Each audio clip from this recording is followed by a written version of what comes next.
Clara Brennan fell to her knees in the snow, her frozen fingers still gripping her youngest daughter's hand.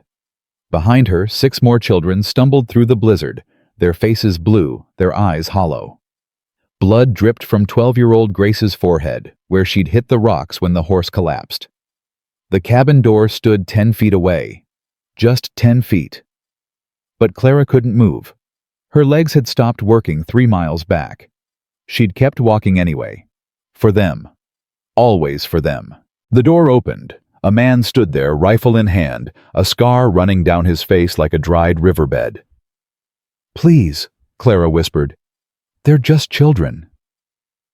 If you want to see what happens when a mountain hermit faces an impossible choice, stay with me until the end. And please hit that subscribe button and comment what city you're watching from. I love seeing how far these stories travel across the world. The knock came like a ghost's whisper against the howling wind. Silas Morgan hadn't heard a human sound in 8 months. Not since last spring, when he'd gone down to Silver Creek for supplies and spoken exactly 14 words to the shopkeeper. Flour, salt, coffee, ammunition. That's all. Nothing more. He'd built this life on purpose. 14 years of silence. 14 years of peace. 14 years of not having to look at another person and wonder if today was the day he'd fail them too. The knock came again. Weaker this time. Silas reached for his rifle by instinct, every muscle remembering things his mind tried to forget. He crossed the cabin in 4 steps, pressed his back against the wall beside the door, and listened. Wind, snow hitting the window like buckshot. And underneath it all, a sound that made his chest tighten. A child crying. He pulled open the door. The woman collapsed forward before he could react, hitting the floor with a sound that told him she had nothing left. Her hands were cracked and bleeding. Her lips blue, her body shaking so hard her teeth clacked together. Behind her in the swirling white hell of the blizzard stood children. 7 of them. The oldest was a girl, maybe 17, holding a smaller child against her chest. A boy around 15 stood rigid, positioning himself between Silas and the others like he expected a fight. More faces emerged from the snow. A girl with blood running down her temple supported by a younger boy. 2 more small ones clutching each other, their eyes wide and glassy. "Please," the woman whispered from the floor. Her voice came out like torn paper. "They're just children." Silas didn't ask questions. He grabbed the oldest boy's arm and pulled him inside, then reached for the bloody girl and half-carried her to the nearest chair. "All of you. Inside. Now." They moved like ghosts, silent and stumbling. The older girl brought the little ones in, counting heads as she came through the door. The boy who'd wanted to fight was last backing in while watching the darkness behind them like something might follow. Silas kicked the door shut against the wind. For a moment, the only sound was breathing. Harsh, desperate, the breathing of people who'd pushed past every limit the human body had. Then the smallest girl started crying again. "Mama! Mama! Wake up!" The woman on the floor tried to push herself up and failed. Silas crouched beside her, keeping his movements slow. "Can you stand? My children. They're inside. They're safe. Can you stand?" She tried. Her legs buckled. Silas caught her under the arms and half-carried her to the chair by the fire, settling her into it like she weighed nothing at all. "Jacob," she said, her voice cracking. "Grace? Is Grace? I'm here, Ma." The bloody girl spoke from the other chair, pressing a cloth against her temple. "I'm fine. Just hit my head when the horse went down." "She needs stitches," the boy called Jacob said. His voice was hard, accusatory, like this was somehow Silas's fault. "She's been bleeding for 3 hours." Silas looked at the wound. Deep. Messy. The boy was right. "I can stitch it." "You." Jacob stepped forward, putting himself between Silas and his sister. "You're not touching her." "Jake!" The woman's voice cut through, weak but sharp. "Stop. Ma, we don't know this man. We don't know. I know we'll die if we go back out there." She met her son's eyes. "I know your sister needs help. I know we have no choices left." The boy's jaw worked. 15 years old and trying to carry a man's weight on shoulders that weren't ready for it. Silas recognized that look. He'd worn it himself once a long time ago. "I was a field medic," Silas said quietly. "During the war. I've stitched worse than this." The war. Jacob's eyes narrowed. Which side? The side that won. Something shifted in the room. The older girl, the 17-year-old, moved toward her brother and put a hand on his arm. "Jake, let him help Grace." "Maddie. Please." The boy looked at his mother, at his bleeding sister, at the stranger with the scar down his face, and the cabin full of silence. Then he stepped aside. "If you hurt her, I won't." Silas moved to his supplies, pulling down a kit he kept for emergencies. Needle, thread, whiskey for cleaning. His hands were steady as he worked, falling into rhythms he'd learned on battlefields 20 years ago. Grace didn't make a sound while he stitched. Not a whimper. Not a flinch. She just watched him with gray-green eyes that seemed too old for her face. "You're brave," Silas said. "I'm 11. I'm not supposed to be brave yet. Nobody asks permission to be brave. It just happens." The girl almost smiled. Almost. When he finished, Silas stepped back and surveyed the room. 9 people where yesterday there had been 1. The cabin felt smaller than it ever had, the walls pressing in with the weight of bodies and breath and need. "The children need food," Maddie said. She'd taken charge while Silas worked on Grace, organizing the younger ones onto the bed, wrapping them in every blanket she could find. "They haven't eaten since yesterday morning." "I'll make something." "You don't have to." "I'll make something," Silas repeated. He moved to the stove, pulling down supplies. Cornmeal, dried venison, onions from the root cellar. His movements were automatic, efficient, the movements of a man who'd learned to survive on routine and discipline. "Mr. Silas turned. The smallest girl, maybe 6 years old, stood beside him, clutching a ragged cloth doll against her chest. Her eyes were huge in her thin face. "Yes. Is Mama going to be okay?" Silas looked at the woman by the fire. She'd stopped shaking, but her color was still wrong, her breathing still too fast. Frostbite, maybe. Exhaustion, certainly. Whatever had driven her up this mountain in the dead of winter had pushed her body to the breaking point. "Your mama's strong," he said. "She got you here. That took strength." "Papa was strong too. He still died." The words landed like stones in still water. "What's your name?" Silas asked.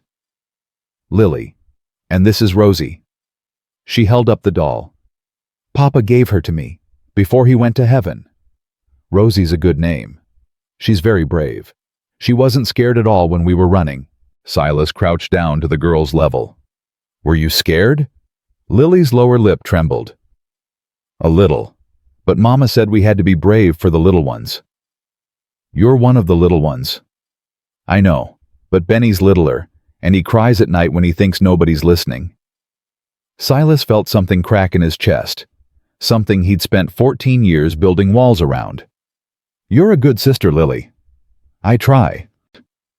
He turned back to the stove before she could see whatever was showing on his face. The food was ready in 20 minutes. Simple fare, corn mush with venison. Nothing fancy, but the children ate like wolves. Even Jacob, who'd watched Silas with suspicion through the whole process, cleaned his bowl twice. The woman, he still didn't know her name, ate slower, watching her children, counting them over and over like she kept expecting one to disappear. "How far did you come?" Silas asked. 15 miles. Maybe more." Her voice was steadier now. "We left Silver Creek 2 days ago." "In this storm?" "The storm caught us on the trail. We couldn't turn back."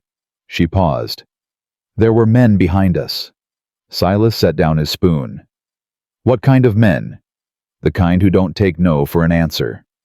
Across the room, Jacob's hand drifted toward his belt, toward a knife that Silas had noticed the moment the boy walked in. "Ma," Jacob said. "You don't have to tell him anything." "Jake, he's a stranger. We don't owe him our story." "He's a stranger who just stitched your sister's head and fed your brothers and sisters." The woman's voice hardened. "Sit down." For a moment, Silas thought the boy would argue. Then something in his mother's eyes made him back off. He sat on the edge of the bed, arms crossed, watching. "My name is Clara Brennan," the woman said. "These are my children, Maddie the oldest, Jake, then Sarah, Sam, Grace, Ben, and Lily." She pointed to each one in turn. "My husband Thomas died 8 months ago. Fever took him in 3 days. I'm sorry. So was I." Clara's hands tightened around her cup. "Thomas was a good man, good father, worked himself to the bone trying to give us a life out here. But when he died, the debts came due." "What debts?" "There's a man in Silver Creek named Marcus Harwell. He lends money to settlers at interest rates that would make the devil blush. Thomas borrowed from him 3 years back to buy seed and equipment. Bad winter killed the crops. We were supposed to pay it back the next season." Clara's jaw tightened. "Then Thomas got sick." "The debt didn't die with your husband." "No, it didn't." Clara met his eyes. "Harwell came to me a week after the funeral. Said I could work off what Thomas owed. Said he had a position for me in his household." The words hung in the air. Silas didn't need her to explain what kind of position Harwell had in mind. "I told him no. Said I'd sell the homestead, give him every penny. He said the homestead wasn't worth half what Thomas owed."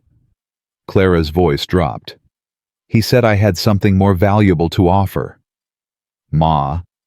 Sarah, the 14-year-old, spoke quietly from her spot on the bed. "You don't have to." "Yes, I do." Clara's eyes never left Silas's face. "I need him to understand what's following us." "What happened?" Silas asked. "Harwell gave me a week to reconsider. Said he'd be patient on account of my grief. Patient." She almost laughed. "Like he was doing me a favor. When the week was up, his men started coming around, following me to church, standing outside the schoolhouse when I picked up the children, making sure I knew they were watching." "Why didn't you go to the law?" "The law in Silver Creek is Sheriff Tucker. He plays poker with Harwell every Saturday night." Clara shook her head.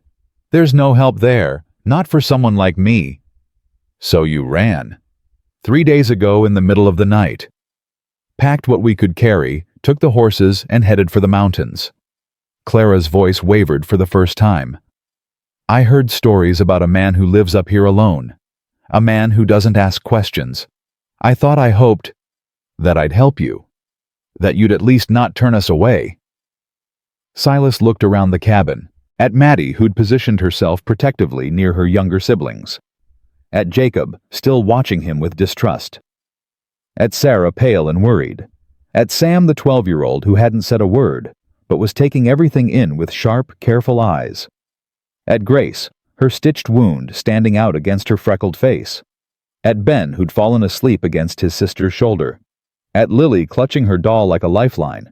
7 children, 1 desperate mother, and somewhere down the mountain, men who wouldn't give up just because of a little snow. "The horses," Silas said. "Where are they?"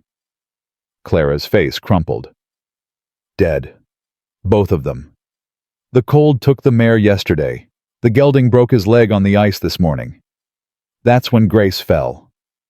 "So you walked the last 10 miles, in a blizzard, with 7 children and no supplies." "I didn't have a choice." No, she hadn't. Silas stood and moved to the window, peering through the frost-covered glass. Nothing but white. The storm showed no signs of breaking. "Harwell's men," he said. "How many?" "3 that I saw, maybe more. They know you headed this direction. They were tracking us. Before the storm hit, I could see them maybe 2 miles back. Storm would have stopped them, forced them to find shelter." Silas calculated distances, terrain possibilities. If they survived, they'll start looking again as soon as it clears. "And if they find us?" Silas turned from the window. Clara was watching him with eyes that held no hope, only exhaustion and a desperate burning need to protect what was hers. "They won't," he said. "You don't know that." "No, I don't." He crossed to the fireplace, added 2 logs, watched the flames climb. But I know this mountain. I know where the trails go and where they don't. And I know how to make sure people who come looking don't find what they're searching for. Why would you help us? Jacob's voice cut through hard with suspicion. You don't know us. You don't owe us anything. Silas looked at the boy, 15 years old, trying so hard to be a man, failing the way all boys fail at first, but refusing to stop trying. Your mother walked 15 miles through a blizzard with 7 children and no food to find my door, Silas said. That takes courage most men don't have. The least I can do is not turn her away. That's not an answer. It's the only one I've got. Jacob's jaw tightened. But before he could respond, a small voice interrupted. Mr. Lily again. Standing beside him, Rosie clutched tight. Yes. Are you going to make the bad men go away? Silas crouched down to her level.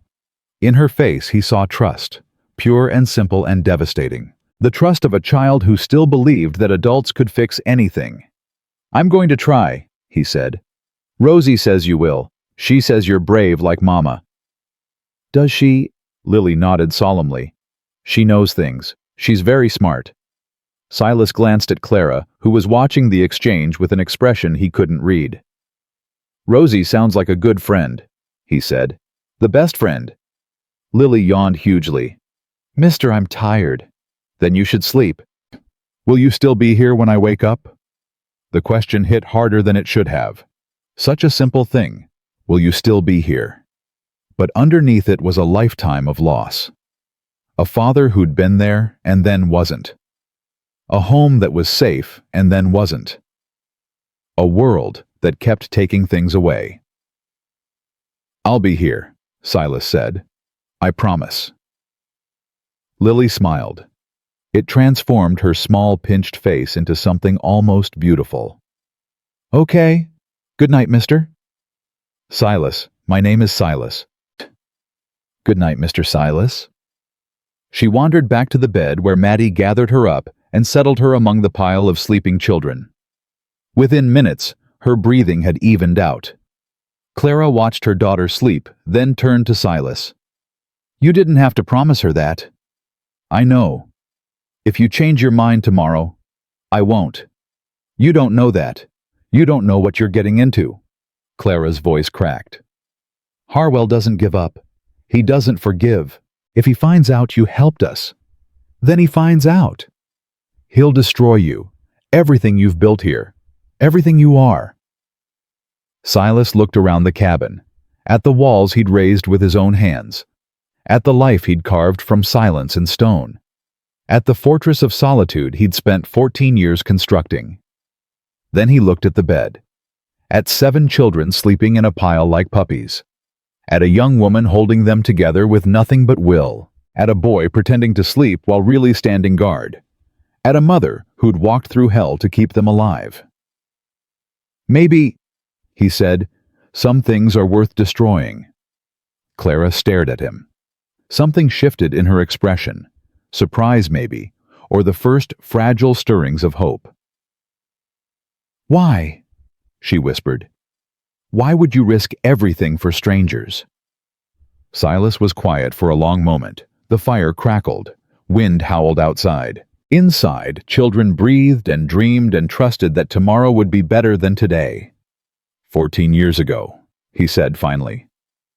I came to this mountain because I wanted to disappear. I'd done things in the war. Terrible things. Necessary things.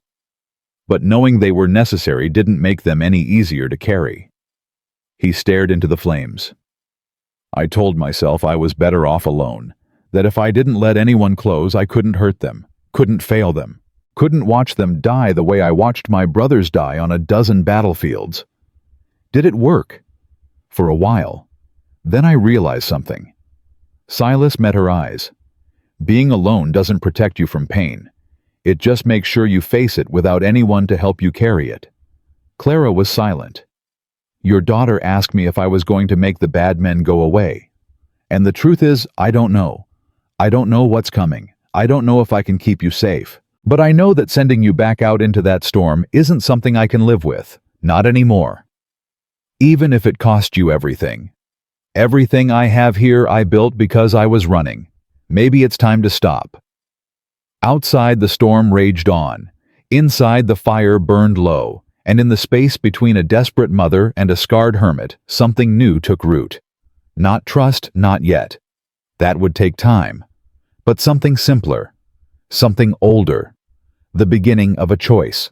Clara nodded slowly. "Then I guess we're in your hands, Mr. Morgan." "Silas? Silas." She almost smiled. "And I suppose you should call me Clara." "Clara." He tested the name. It felt strange on his tongue. He hadn't spoken a woman's name in 14 years. "You should sleep. Tomorrow we'll figure out what comes next." "And tonight?" Silas glanced at the window where snow still swirled against the glass. Somewhere out there men were waiting, hunting, planning. "Tonight I keep watch." He settled into the chair by the fire rifle across his knees and prepared for a long night. Clara hesitated, then moved toward the bed where her children slept. But at the edge of the firelight, she paused. "Silas." He looked up. "Thank you," she said, "for opening the door." Then she was gone, folding herself into the narrow space on the edge of the bed, wrapping one arm around Lily and the other around Ben, becoming part of the pile of sleeping children like she'd always belonged there. Silas watched her for a moment. Watched the way she curved her body around her youngest, shielding them even in sleep. Watched the tension finally leave her shoulders as exhaustion claimed her. Then he turned back to the window. The storm was still screaming, but somewhere underneath the howl of wind and the crack of frozen branches, Silas heard something else. Hoofbeats. Distant. Maybe 2 miles down the mountain. Maybe more. He tightened his grip on the rifle and waited. Tomorrow the storm would break. Tomorrow the men would come. Tomorrow everything he'd built would be tested. But tonight, 7 children slept safely in his cabin. Tonight, a desperate mother rested for the first time in days. Tonight, he had something to protect, and Silas Morgan hadn't protected anything in a very long time. The thought should have terrified him. Instead, it felt like waking up after a long, dreamless sleep, like coming home. Morning came gray and cold, the storm finally dying into an exhausted silence. Silas hadn't slept. He'd sat in that chair all night, rifle across his knees, listening to the mountains settle, and the children breathe, and the distant sounds that might have been wind, or might have been something worse. Clara woke first. He heard her stir, felt her eyes on him before he turned. "You didn't sleep," she said quietly, careful not to wake the children. "Didn't need to. Everyone needs to sleep. Not everyone has men tracking them through the snow." Clara sat up slowly, untangling herself from Lily and Ben without disturbing them. She moved to the window beside Silas and looked out at the white world beyond. "It stopped. An hour ago. Then they'll start moving again." "Yes." She was quiet for a moment. Then, "How long do we have?" Silas calculated. 2 miles down the mountain, maybe 3. Deep snow slowing their horses. They'd have to find the trail again, pick up tracks that the storm had buried. "A day, maybe 2 if we're lucky. We haven't been lucky in a long time." "Then we'll make our own luck." The children woke in stages. Lily first rubbing her eyes and asking if it was time for breakfast. Then Ben, who immediately started talking about the dream he'd had about flying horses. The older ones rose more slowly, stiff and sore from the cold and the journey and the fear that hadn't quite let go yet. Grace touched her stitched wound and winced. "How does it feel?" Silas asked. "Like someone sewed my head shut." "That's because someone did." She almost smiled. Almost. Jacob was last. He'd been awake for hours, Silas knew. He'd heard the boy's breathing change in the darkness, felt his watchful eyes tracking every movement Silas made. Now he rose and positioned himself near his mother, arms crossed, face set. "We need to talk about what happens next," Jacob said. "Jake," Clara's voice held warning. "No, Ma," We're not children who need to be protected from the truth. At least I'm not. He looked at his siblings. Most of us aren't. We need a plan. Silas studied the boy, 15 years old and already carrying himself like a man. Proud, defensive, terrified underneath it all, but refusing to let anyone see. "The boy's right," Silas said. Jacob blinked, surprised. "There are men coming. Harwell's men. They tracked you through the storm, and they'll pick up your trail again now that it's cleared." Silas moved to the table, spreading out a rough map he'd drawn years ago. This cabin sits in a gap between two ridges. Only two ways to approach: from the south along the main trail, or from the east through the timber. What about the north and west? Cliffs, nothing but rock and ice. A man might make it on foot in summer. In winter, it's suicide. Jacob leaned over the map, his hostility momentarily forgotten. "So they'll come from the south or the east?" "Most likely the south. It's the easier route, and they'll be following your tracks from when you came up." "Then we watch the south." "We watch both." Silas pointed to the eastern window. "Someone needs to be at that window at all times. Someone else watches the southern approach from this one. They see anything moving, they tell me immediately." "And then what?" "Then I handle it." "By yourself?" Silas met the boy's eyes. "Yes." "That's Jake." Clara stepped forward. "Let me talk to Mr. Morgan alone." "Ma, please." The single word carried weight. Jacob's jaw tightened, but he nodded and moved toward his siblings. Maddie was already organizing the younger ones, getting them fed and dressed with the quiet efficiency of someone who'd been doing it for years. Clara waited until they were out of earshot, then turned to Silas. "You can't fight them alone. I've been fighting alone my whole life. That's not the same thing, and you know it." She stepped closer, lowering her voice.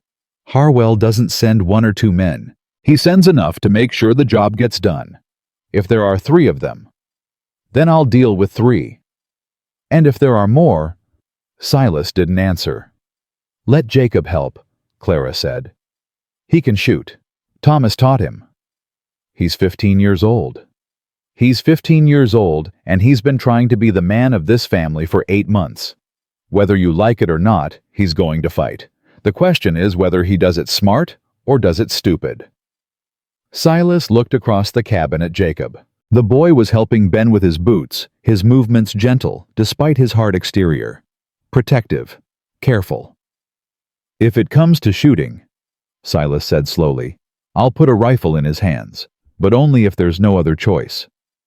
"Fair enough." "And Clara." She looked at him. "I need to know you can shoot too." Something flickered in her eyes. "Thomas taught all of us, me included." "Then you take the southern window. Jake takes the east. I'll move between them as needed." "What about the others?" Silas considered. "Maddie keeps the young ones away from the windows and ready to move if we need to run. Sam, the quiet one, he watches and listens. Reports anything unusual. Grace stays in bed until that wound heals properly. And Sarah. She seemed good with the little ones last night, kept them calm. That's a skill. Have her help Maddie." Clara nodded slowly. "You've thought about this?" "I had all night." "Silas." She touched his arm, a brief contact that sent something unexpected through his chest. "Thank you for not treating us like burdens." "You're not burdens. We showed up at your door uninvited. We brought trouble to your home. You survived," Silas interrupted. "You kept 7 children alive through 15 miles of blizzard. That's not a burden. That's strength." Clara's eyes glistened, but she blinked the moisture away before it could fall. "I should tell the children what's happening." "Yes, you should." She moved away, gathering her family around her with quiet words and gentle touches. Silas watched her explain the situation, watched the fear ripple through them, and the determination that followed. Even little Lily listened with serious eyes clutching Rosie tight. "I can help watch," Ben announced when Clara finished. "I've got good eyes. Papa said so." "You're 9," Jacob said dismissively. "So I can still see." "Ben." Clara crouched down to his level. "I need you to do something even more important than watching." "What?" "I need you to stay with Lily. Keep her safe. Keep her calm. Can you do that?" Ben's chest puffed out. "Yes, ma'am." "That's my brave boy." Silas turned away from the scene, something aching in a part of him he'd thought long dead. This was what he'd run from. This messy, complicated, terrifying thing called family. This web of love and fear and responsibility that bound people together and tore them apart. He'd told himself he didn't need it. Didn't want it. He'd been lying. The morning passed in tense preparation. Silas checked his weapons, 2 rifles, a pistol, and a knife he kept sharp enough to shave with. He positioned Clara at the southern window, showing her the sight lines, the places where riders might emerge from the trees. He did the same with Jacob at the eastern window, and found himself impressed despite his reservations. The boy handled the rifle like he knew what he was doing. "Your father taught you well," Silas said. Jacob's expression flickered. "He taught me a lot of things." "Like what?" "Like how to work hard, how to keep your word, how to protect what's yours." The boy paused. "How to die?" The words hung heavy in the air. "Watching someone die doesn't teach you how to do it yourself," Silas said quietly. "It just teaches you what loss feels like." "You sound like you know." "I watched a lot of men die, good men. Better than me." Silas checked the rifle's action more for something to do with his hands than out of necessity. "It doesn't get easier, but it does get quieter. Eventually." Jacob was silent for a long moment. Then, "I hate him." "Who?" "God. My father. Harwell. All of them." The boy's voice cracked. "Pa worked himself to death trying to give us a good life. Literally worked himself to death. And what did he get? A fever that took him in 3 days. A debt that someone else got to collect on. A family that had to run in the middle of the night because he wasn't here to protect us anymore. That's not his fault." "Isn't it?" "He could have been more careful. Could have stayed healthier. Could have—" Jacob trailed off, his anger collapsing into something smaller, sadder. "He could have not left us." Silas remembered being 15. Remembered the rage that burned through him when his own mother died, the fury at God and fate and every person who kept breathing while she didn't. "Your father didn't choose to leave," he said. "Sometimes the people we love get taken from us, and there's no one to blame. No villain, no explanation. Just loss." "Then what's the point? What's the point of loving anyone if they're just going to leave?" The question struck somewhere deep. "I asked myself that same thing for 14 years, Silas admitted. "Came up to this mountain so I'd never have to answer it." "And did you find an answer?" Silas looked at the boy. At the pain and the anger and the desperate need to understand underneath it all. "No," he said. "But I found something else." "What?" "That not loving anyone doesn't protect you from pain. It just makes sure you feel it alone." Before Jacob could respond, movement caught Silas's eye. A flicker in the southern tree line. He moved to Clara's window, pressing close to the glass. "What is it?" Clara asked. "Movement. South. Maybe a quarter-mile out." Clara raised her rifle, sighting down the barrel with hands that didn't shake. "I see them. 2 riders." Silas watched the distant figures emerge from the trees. 2 men on horseback, moving slow, scanning the snow for tracks. They were following the trail Clara and the children had left, the trail that led directly to this cabin. "Mama!" Lily's voice came from behind them. "What's happening?" "Maddie," Clara said, not turning from the window. "Take them to the back of the cabin. Now." Maddie moved instantly, herding the younger children toward the bed, pulling blankets over them, whispering reassurances. Sarah helped, her face pale but her movements steady. Even Grace, who'd protested being confined to bed, stayed quiet. Only Jacob remained at his post, watching the eastern approach with white-knuckled intensity. "They're getting closer," Clara said. I know. If they find us. They won't. Silas moved toward the door. Stay here. Watch. Don't shoot unless I tell you. Where are you going? To make sure they have second thoughts. He stepped out into the cold. The air hit him like a fist, sharp and clean after the warmth of the cabin. Snow crunched under his boots as he moved around the side of the building, positioning himself behind a woodpile that gave him a clear line of sight to the approaching riders.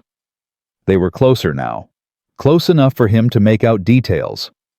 The lead rider was broad-shouldered, wearing a heavy coat dark with melted snow. The second was thinner, riding hunched in the saddle like he was still fighting off cold. They stopped about 50 yards from the cabin. Hello, the house, the lead rider called out. Silas didn't respond. We're looking for a woman and some children. Saw tracks leading up this way. You seen anything? Silence. The rider shifted in his saddle, exchanging a look with his companion. We know someone's in there. Saw the smoke. Friendly folk answer when they're hailed. Silas raised his rifle, sighted carefully, and fired. The shot cracked across the clearing. Snow exploded 3 feet in front of the lead rider's horse. The animal reared, nearly throwing its rider, and the second horse danced sideways in panic. That's close enough, Silas called out. Turn around! Ride out! Don't come back! The lead rider fought his horse under control, his face reddening with anger. You're making a mistake, friend. We're just looking for what belongs to Mr. Harwell. Hand over the woman and children. Nobody has to get hurt. Nobody belongs to Harwell. Nobody belongs to anybody. The law says different. The law is 12 miles away and buried in snow. Up here, there's just me and my rifle. And right now, my rifle is saying you should leave. The second rider leaned toward the first, speaking quickly. Silas couldn't hear the words, but he could read the body language. Fear, calculation, the recognition that this wasn't going to be as easy as they'd thought. You don't know what you're getting into, the lead rider shouted. Harwell doesn't forget, doesn't forgive. You cross him, he'll burn your whole life down. He's welcome to try. A long pause. The riders conferred again. We'll be back, the lead rider finally said. And when we come back, it won't be just the two of us. Looking forward to it. The riders turned their horses and retreated into the trees. Silas watched them go, keeping his rifle raised until they disappeared completely. Then he waited another 10 minutes, just to be sure. When he finally returned to the cabin, Clara was standing at the door. They're gone. For now. Silas moved past her into the warmth. They'll be back, probably tomorrow with more men. How many more? Hard to say. 3-4 Harwell will want to make a statement. Clara closed the door, leaning against it like she needed the support. We can't fight off that many. No. Then what do we do? Silas looked at the children, at Maddie still holding the younger ones, at Jacob who'd moved from the eastern window to join them, his rifle clutched tight, at Sarah and Sam and Grace and Ben and Lily, all watching him with eyes that held fear and hope in equal measure. We make a choice, he said. We stay and fight, or we run. Run where you said the trails are buried. There's another way. Through the high passes to the east. It's dangerous, more dangerous than the main trail, but it would take us to the eastern settlements, away from Harwell's reach. With 7 children in winter, it would be hard, maybe impossible, but it would be a chance. Clara looked at her family, at the faces that depended on her, at the life she'd built from Thomas's memory and her own determination. And if we stay, then we fight, and we hope it's enough. The cabin fell silent. Outside, wind had picked up again, whistling through the gaps in the logs, carrying the promise of more snow. Mama? Lily's small voice broke the quiet. Are the bad men coming back? Clara crossed to her youngest daughter and knelt down, taking Lily's hands in her own. Maybe, sweetheart. Is Mr. Silas going to make them go away? Clara looked up at Silas, something complicated moving behind her eyes. Mr. Silas is going to help us, but we're all going to have to be brave. Can you do that? Lily nodded solemnly. Rosie says she can be brave. She says she's not scared. What about you? I'm a little scared. Lily's lower lip trembled. But I'll try. That's all any of us can do. Clara rose her hand lingering on Lily's head for a moment. Then she turned to face the room. We're staying. Jacob stepped forward. Ma. No, listen to me. Clara's voice carried the steel that had gotten her through 15 miles of blizzard. Running through those passes with 7 children would be suicide. You know it. I know it. Mr. Morgan knows it even if he's too kind to say it. She looked at Silas. We're staying. We're fighting. And we're going to win because I did not walk through hell to let Marcus Harwell take my children. Something shifted in the room. The fear didn't disappear. It couldn't, not with the threat so close and so real, but underneath it, determination took root. Then we prepare, Silas said. Every window becomes a defensive position. Every door gets barricaded. Every person old enough to hold a weapon learns how to use it. I already know how, Grace said from the bed, her voice defiant despite her injury. You stay in bed until that wound closes properly. But, Grace, Clara's voice brooked no argument. You do what Mr. Morgan says. Understand. The girl subsided, muttering something under her breath that Silas chose not to hear. Sam. Silas turned to the quiet 12-year-old. You've been watching everything since you got here, taking it in. Sam nodded, surprised to be addressed directly. I need you to keep doing that. Watch the windows. Listen for anything unusual. If you see something or hear something, you tell me immediately. Can you do that? Yes, sir. Good. Silas moved to the supply shelves. Maddie, Sarah, I need you to inventory everything we have. Food, water, medical supplies. If we're going to hold this cabin, we need to know what we're working with. The 2 older girls exchanged a glance, then moved to comply. And me? Jacob asked, his voice challenging. What do I do? Silas looked at him, at the pride and the fear and the desperate need to prove himself. You stay at that window, you watch, and if anything moves out there that isn't wind or wildlife, you tell me before you do anything else. And if they come, you follow my lead. Exactly. No heroics, no rushing in. You do what I say when I say it. Jacob's jaw tightened. Why should I trust you? Because your mother does, and because I'm the best chance your family has of surviving this. A long moment passed. Then Jacob nodded once and returned to his post. The day ground on. Silas worked with grim efficiency, transforming his sanctuary into a fortress. He positioned furniture to create cover. He checked ammunition counts and reloaded every weapon. He showed Clara how to sight through the window without exposing herself to return fire. Through it all, the children watched. Even the youngest understood that something had changed, that the cabin which had been their refuge was now their battleground.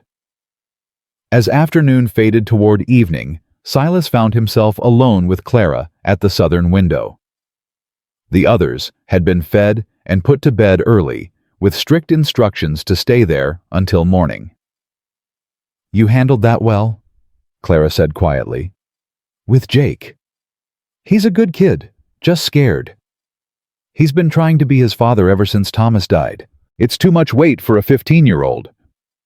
He'll grow into it, eventually. Clara was quiet for a moment. Then, can I ask you something? You can ask.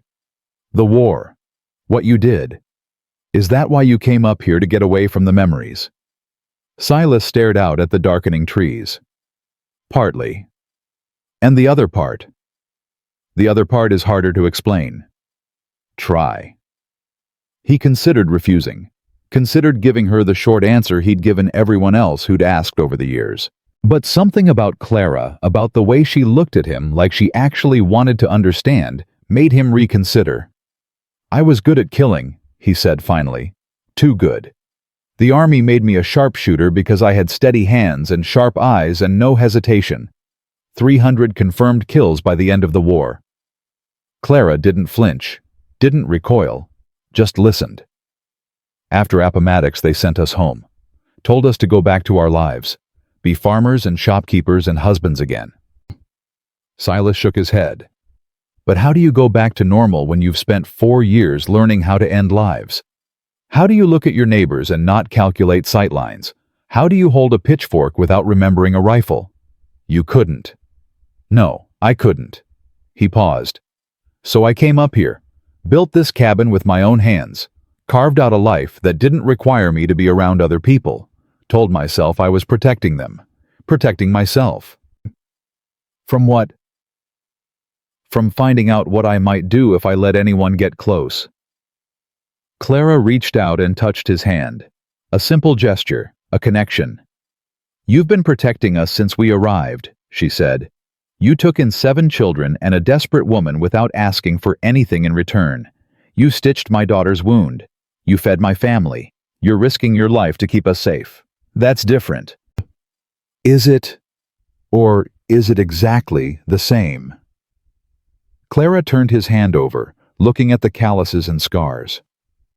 Maybe you're not the man you think you are, Silas Morgan. Maybe you never were.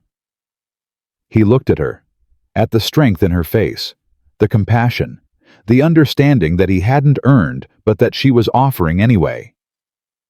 Maybe, he said. They stayed that way for a moment, hands touching, watching the darkness gather outside. Then, from the eastern window, Jacob's voice cut through. Movement, east side, I see torches.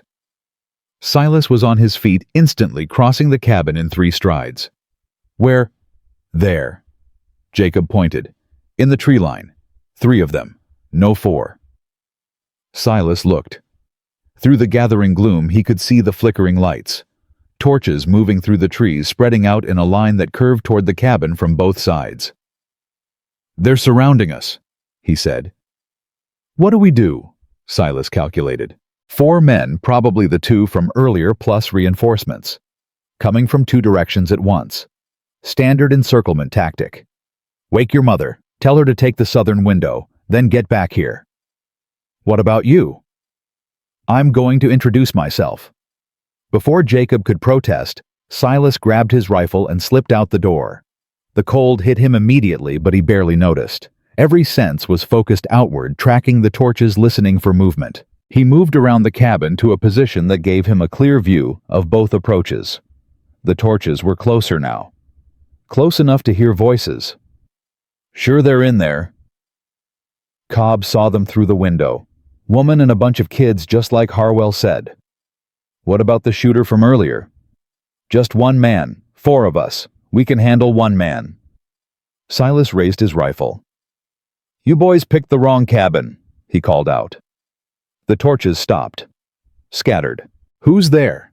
The man who's going to kill all 4 of you if you don't turn around right now. A laugh from the darkness. Big talk for someone outnumbered. Numbers don't mean much when I can see you and you can't see me. Silence.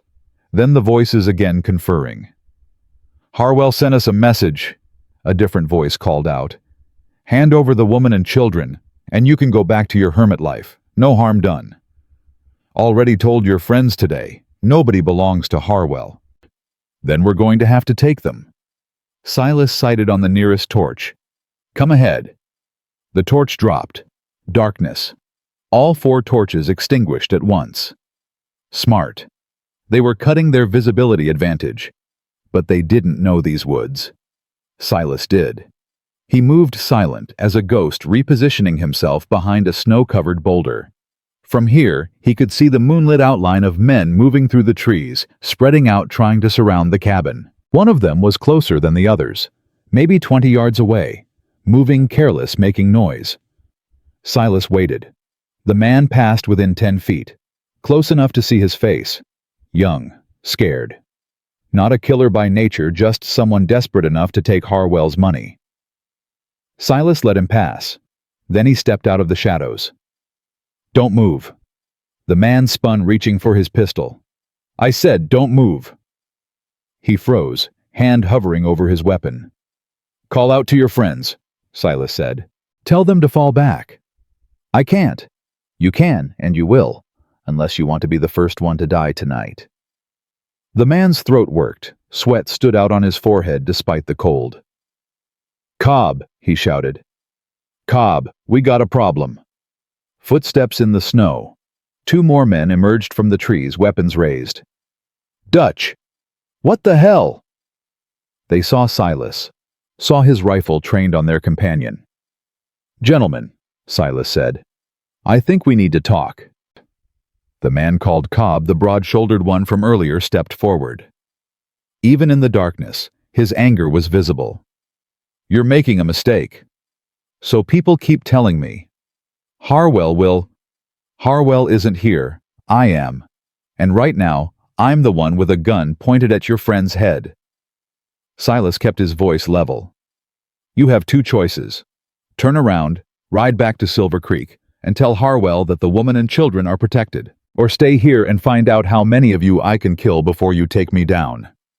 There are 4 of us. There were 4. One's in my sights. That leaves 3. And I've been shooting men since before any of you were born." Silence stretched between them. "What's it going to be?" Silas asked. Cobb's jaw worked. His hand twitched toward his pistol. "Don't," Silas said softly. "I've killed better men than you. Don't make me add another number to the count." Something in his voice made Cobb pause, made him really look at the man standing before him, scarred, weathered, absolutely still. "Who are you?" Cobb asked. "Someone who made a promise to a little girl, and I intend to keep it." Another long moment. Then Cobb raised his hand, signaling his men to stand down. "This isn't over." "No, it's not. But it's over for tonight." Silas gestured with his rifle. "Get on your horses, ride out, and tell Harwell that if he wants what's in that cabin, he'll have to come get it himself." Cobb held his gaze for a moment longer. Then he turned and walked back toward the trees, his men following. Silas watched them go, waited until the sound of hoofbeats faded into the distance. Then he lowered his rifle and realized his hands were shaking. Not from fear, from something else. Something he hadn't felt in 14 years. Purpose. He'd made a promise to a little girl, and come hell or high water, he was going to keep it. The cabin door opened. Clara stood there, rifle in hand, her face pale in the moonlight. "They're gone. For now. Will they come back?" Silas looked at her. At the strength that wouldn't break. At the love that wouldn't bend. "Yes," he said. "They'll come back. And when they do, we'll be ready." Clara nodded slowly. Then she stepped aside, letting him back into the warmth. Behind her, 7 children waited, watching, trusting. And for the first time in 14 years, Silas Morgan felt like he had something worth fighting for. The night after Cobb and his men retreated, nobody slept well. Silas sat by the fire with his rifle, listening to the children shift and murmur in their dreams. Clara dozed in the chair beside the southern window, waking every few minutes to check the darkness outside. By morning, a decision had formed in Silas's mind. "I need to go down the mountain," he said. Clara looked up from the pot of oatmeal she was stirring. "What? There's a territorial marshal who passes through Silver Creek twice a year. If the timing's right, he should be there within the week. He's the only law Harwell can't buy." "You want to leave us here alone?" "I want to end this. Permanently." Silas moved to the window, watching the gray morning light spread across the snow. "I can hold off Cobb and his men for a while, but eventually they'll come back with more. Too many to fight. The only way to stop Harwell is to get real law involved. And if the marshal isn't there, then I bring back the doctor for the old man." Clara frowned. "What old man?" A knock came at the door, weak, desperate. Silas grabbed his rifle and moved to the entrance. He opened it to find a figure collapsed against the frame, an elderly man, thin and bent, his clothes frozen stiff, his lips blue. "Please," the man rasped. "I saw the smoke, please." Silas pulled him inside without hesitation. "Children, make room by the fire," Clara ordered instantly. "Maddie, get blankets. Sarah, heat water." They moved as a unit, weeks of crisis having forged them into a team. Within minutes, the old man was wrapped in furs beside the hearth, a cup of warm broth pressed into his shaking hands. "Name's Elijah Crane," he managed between sips. "School teacher from Silver Creek. Got caught in the storm coming back from the Hollister Ranch." "You've been out there for days," Clara asked. "Lost track. Thought I was dead for sure until I saw your chimney smoke." Silas examined the man's feet. The toes were black. Frostbite advanced enough that there was no saving them. "He needs a doctor," Silas said quietly to Clara. "Those toes have to come off or the infection will kill him." "Then you have to go. Find the marshal and bring back the doctor." "I can't leave you unprotected." "You're not." Clara's voice was steel. "You taught Jake how to watch. You taught me how to shoot. We can hold this cabin for a few days. And if Harwell's men come back before I do, then we fight, same as we would with you here." She gripped his arm. "Silas, listen to me. This is the only way. If you stay, we survive another week, maybe 2. Then what? We can't hide on this mountain forever. You have to bring help." He looked at her, at the determination in her eyes, at the strength that had carried her through 15 miles of blizzard with 7 children. "2 days," he said. 3 at most. If I'm not back by then, you'll be back." "Clara, you'll be back," she repeated. "Because you promised Lily, and I've seen enough of you to know you keep your promises." Silas wanted to argue, wanted to list all the ways this could go wrong. But the truth was, she was right. Staying here just delayed the inevitable. The only real solution was to bring in someone with the authority to stop Harwell permanently. "If anyone comes," he said, "you bar the door and don't open it for any reason. Jake watches the east window. You watch the south. Anyone approaches who isn't me or wearing a marshal's badge, you shoot first and ask questions later." "I understand." "And if they ask about me, if they try to talk their way in, you make them prove who they are. Ask them something only I would know." "Like what?" Silas thought. "Ask them about the raven and the pine nuts. I'll tell the marshal that story so he can repeat it back." Clara nodded slowly. The raven and the pine nuts. He spent the next hour preparing. Packed light jerky coffee ammunition, a bedroll. Showed Jacob again how to reload the rifles, where to position himself for the best defensive advantage. The boy listened with focused intensity, his earlier hostility replaced by something more complicated. Respect maybe, or just fear wearing a different mask.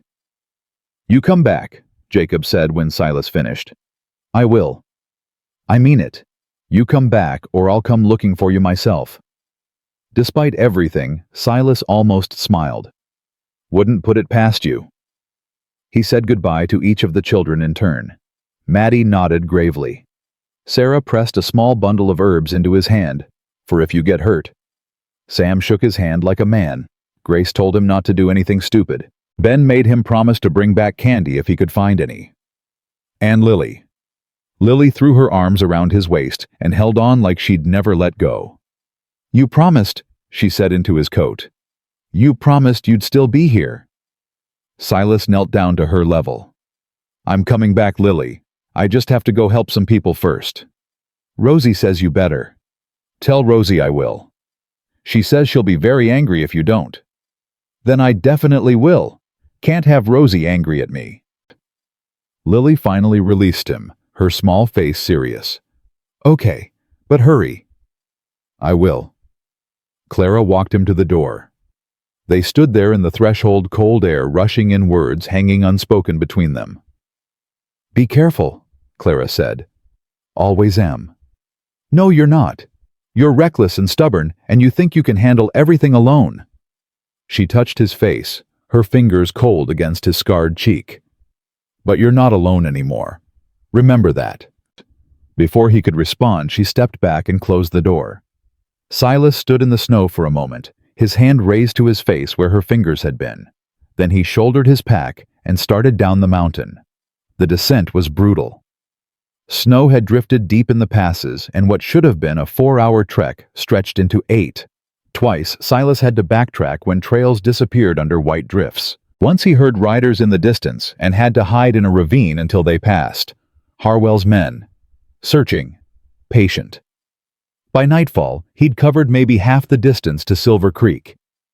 He found shelter beneath an overhang of rock, made a cold camp, and tried to sleep. Dreams came. Clara's face. Lily's voice, the sound of gunfire echoing off canyon walls. He woke before dawn, stiff and exhausted, and pushed on. The second day was worse. The trail became treacherous ice, hidden beneath fresh snow, every step a potential disaster. His bad leg, the one that never quite healed right after wilderness, ached with a deep, persistent throb. But he kept moving. Late afternoon, he finally spotted Silver Creek in the valley below. The town looked peaceful from up here, smoke rising from chimneys, people moving through streets, life continuing as if nothing was wrong. Silas circled wide, approaching from the north, where the trees offered cover. He couldn't risk being seen by Harwell's people. Couldn't afford to tip them off that he'd left the mountain. The doctor's office sat on the eastern edge of town. A neat frame building with a painted sign. Silas watched it for 20 minutes, memorizing the patterns of people passing by, looking for anyone who might be watching. When he was satisfied, he moved. He crossed the open ground, quickly climbed the steps, and knocked.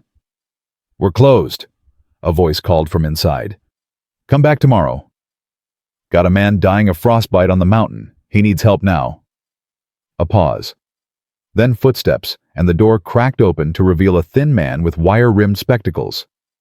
"Who are you?" "Silas Morgan. You're Dr. Webb." "I am." The doctor's eyes narrowed. "Did you say frostbite?" "Elijah Crane, the schoolteacher. He wandered to my cabin 3 days ago, half frozen. His toes are black. He'll die without surgery." Recognition flickered across Webb's face. "Elijah? He's been missing since last week. The whole town's been looking." "Well, I found him, and unless you want to bury him, you need to come with me." Webb hesitated, glancing over Silas's shoulder at the town beyond. "This is about more than Elijah, isn't it? This is about the Brennan woman." Silas went still. "What do you know about that?"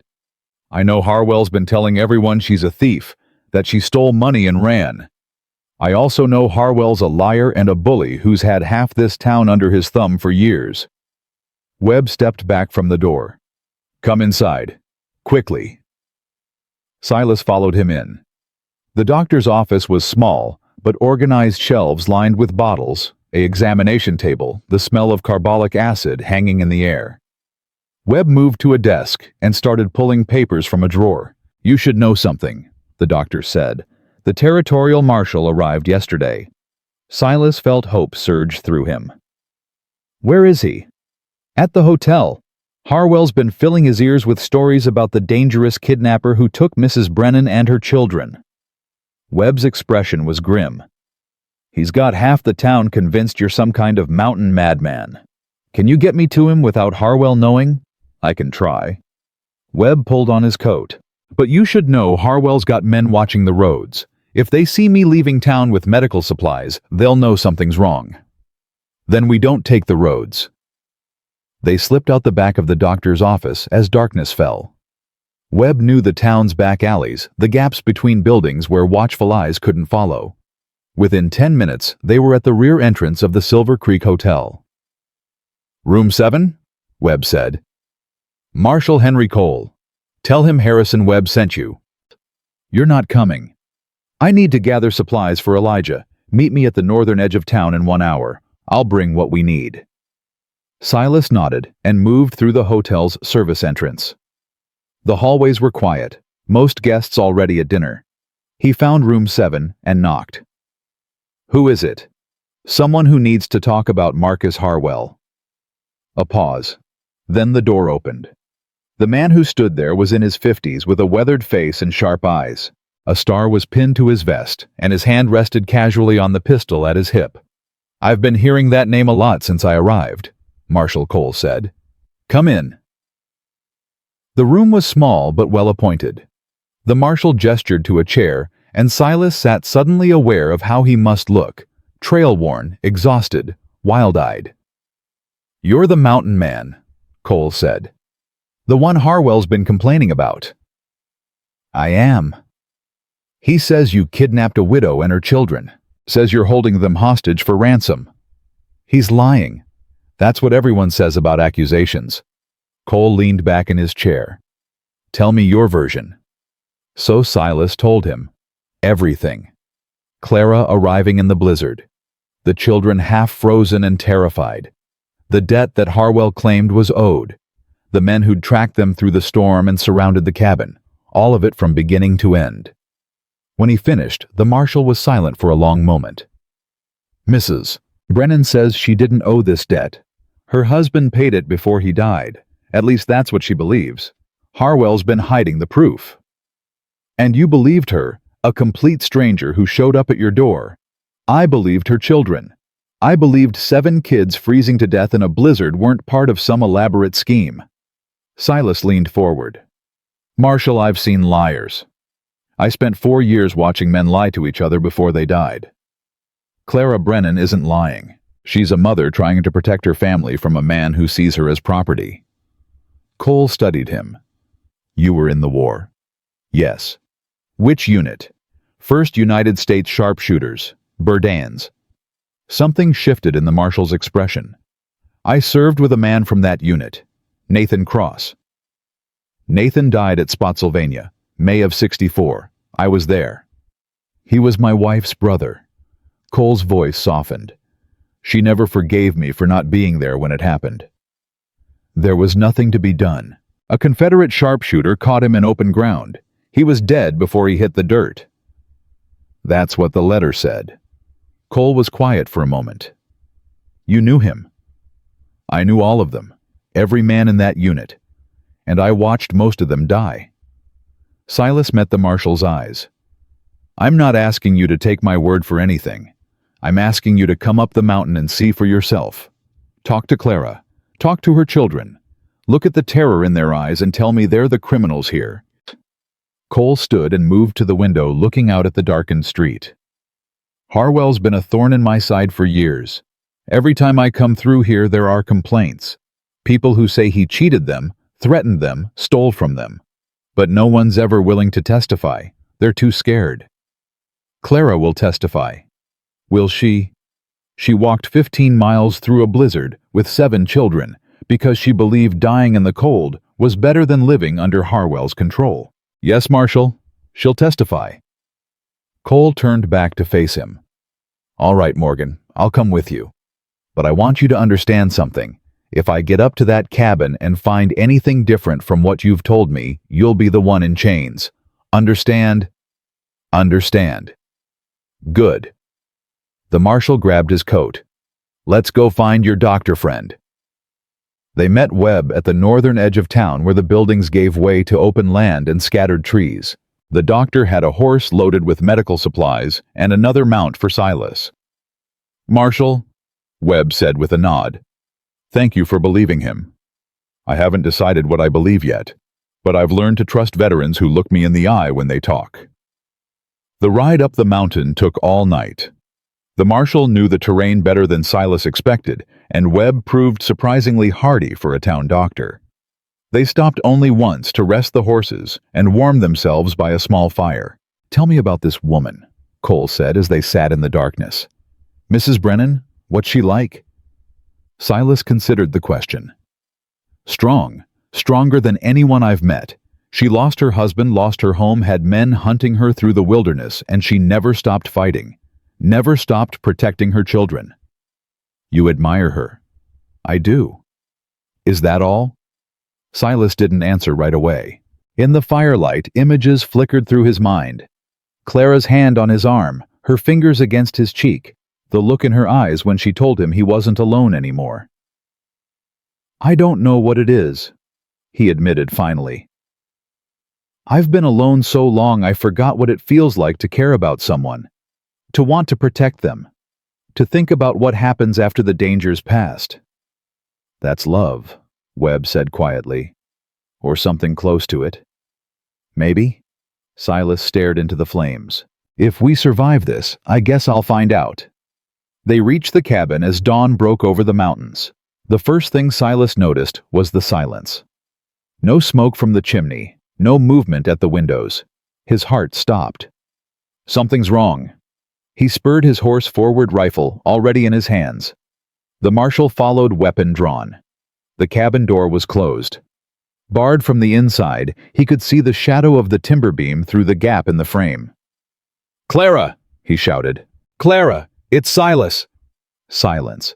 Then from within a voice. Clara's voice, shaking but strong. "Tell me about the raven." Relief flooded through him. "The raven came during a 7-month winter," Silas called back. "Led me to pine nuts, saved my life. Probably still comes around sometimes looking for scraps." A long pause. Then the bar scraped. The door opened, and Clara stood there with a rifle in her hands and blood on her dress. "Thank God," she breathed. Silas was off his horse and at her side in an instant. "What happened? Are you hurt?" "I'm fine. The blood isn't mine." Clara's voice was hollow. "They came. Last night. 6 of them." "6? We held them off.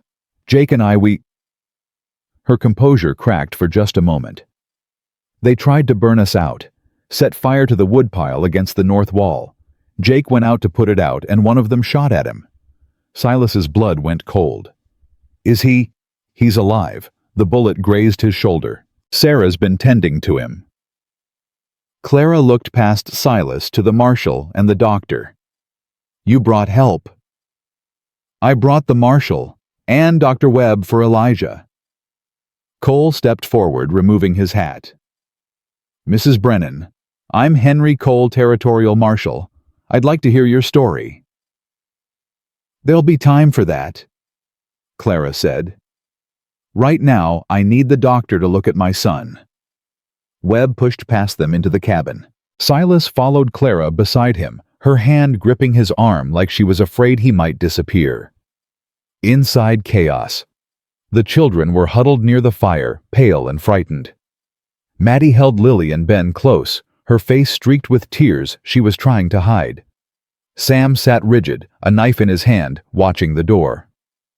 Grace had somehow gotten out of bed and positioned herself near the window, a rifle that looked too big for her propped against the frame. And Jake. Jake lay on the bed, his shoulder wrapped in bloody cloth, his face white as snow. Sarah knelt beside him, pressing a compress to the wound. Webb went to work, immediately cutting away the makeshift bandage, examining the injury. "Through and through. Missed the bone. He's lucky."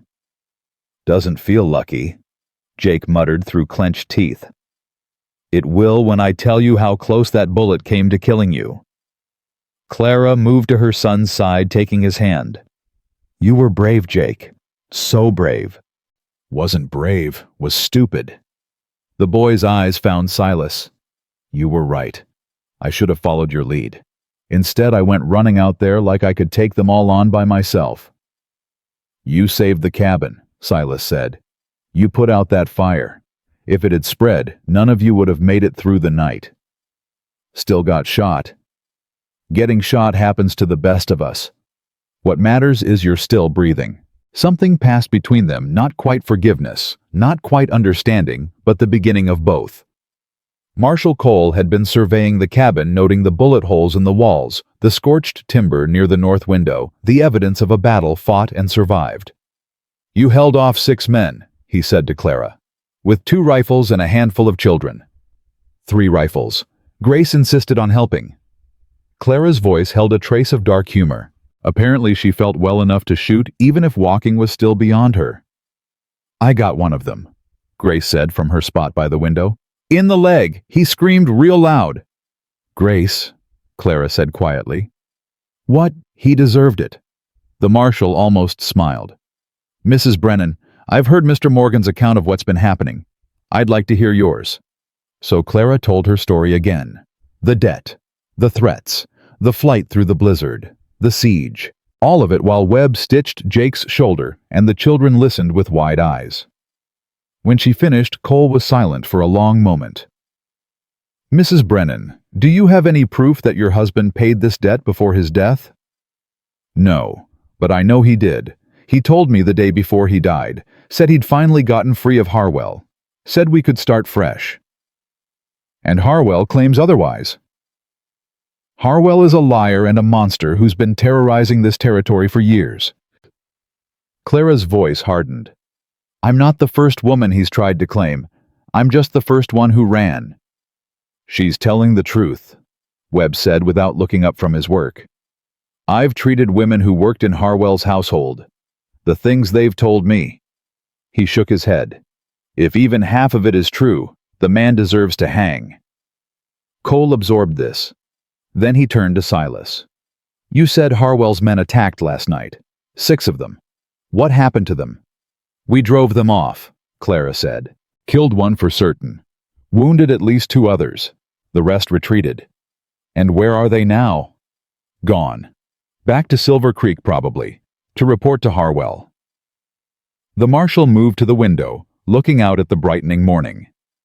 If what you're saying is true, and I'm inclined to believe it is, then Marcus Harwell is guilty of attempted kidnapping, conspiracy assault, and possibly murder. Those are serious charges, charges I can arrest him for. Will you? Clara asked.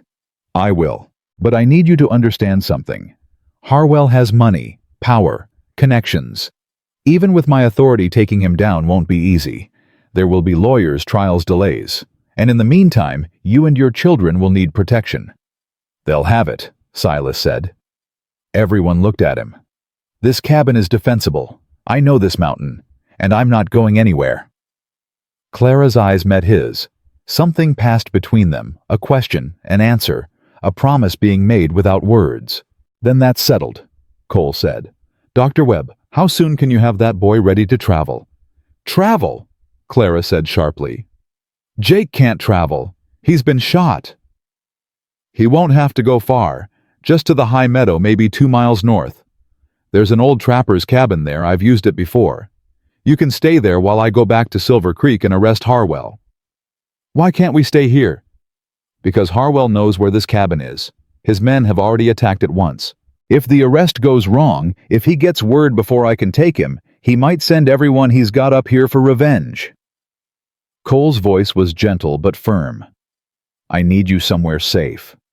Somewhere he won't think to look. Clara looked at Silas. Can we trust this cabin he's talking about? I know the place. It's solid, remote. If we can get there without being followed, Harwell would never find it. Then we go. The next 2 hours were controlled chaos. They packed what they could carry, food, blankets, ammunition, medical supplies. Jake insisted he could walk, and Webb reluctantly agreed after binding his shoulder tight and giving strict instructions about keeping it clean. Elijah Crane, the old schoolteacher, was another matter. His frostbitten feet made walking impossible, and he was still weak from days of exposure. In the end, they fashioned a makeshift stretcher from branches and canvas, with Silas and the marshal taking turns carrying him. The children moved in tired silence, too exhausted for questions or complaints. Even Ben, usually irrepressible, walked without speaking, his small hand clutching Sarah's. Only Lily seemed unaffected by the grimness of their situation. Rosie says this is an adventure, she told Silas as they climbed through the snow. She says we're like the pioneers in Mr. Crane's stories. Rosie's very optimistic. That means happy, right? Something like that. Rosie's always happy, even when things are scary. She says being scared is okay as long as you keep going. Silas looked down at the small girl trudging through snow that reached past her knees, her worn doll clutched tight against her chest. Rosie's pretty smart, he said. I know, I told you. They reached the high meadow cabin by midday. It was smaller than Silas's place, rougher, but the walls were solid and the roof intact. Cole built a fire while Webb examined Jake's wound again and pronounced it healing well. I'll leave at first light, the marshal said. Should reach Silver Creek by nightfall. If all goes well, I'll have Harwell in custody by this time tomorrow. And if it doesn't go well, Clara asked. Then I'll send word. One of my deputies will come up here with instructions. Cole's expression was serious. But I want you to understand something, Mrs. Brennan. Whatever happens down there, you and your children are not going back to Harwell. Not while I'm wearing this badge." Clara nodded slowly. "Thank you, Marshal." "Don't thank me yet. Thank me when this is over." That night, they ate a sparse meal around the fire and tried to pretend that everything was normal. The children fell asleep one by one, worn out by fear and travel. Jake stayed awake longest, his wounded arm cradled against his chest, watching the door with eyes that had seen too much. "Sleep," Clara told him gently. "Mr. Morgan and the Marshal are keeping watch. You need to rest." "I don't want to rest. I want to be ready." "You are ready. You've been ready since we left Silver Creek. But even soldiers have to sleep sometimes." Jake's jaw tightened. Then slowly he nodded. "Wake me if anything happens." "I will." Clara watched him drift off, then moved to where Silas sat by the fire. "He's changed," she said quietly. "This whole thing has changed him. War changes everyone. Is that what this is? War?" Silas considered the question. "It's close enough. People fighting for what they believe is theirs. Violence as a means to an end. The feeling that nothing will ever be normal again." "You sound like you know." "I do. Better than I'd like." Clara was quiet for a moment. Then she said, "What happens when this is over?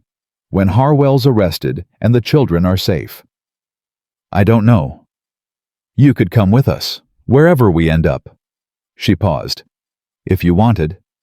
Silas looked at her, at the firelight dancing in her eyes, at the hope she was trying so hard not to show. "Let's survive this first," he said. "Then we can talk about what comes after." "Is that a yes?" "It's a maybe, which is more than I've given anyone in 14 years. Clara smiled, the first real smile he'd seen from her since she collapsed at his door. "I'll take a maybe," she said. "For now."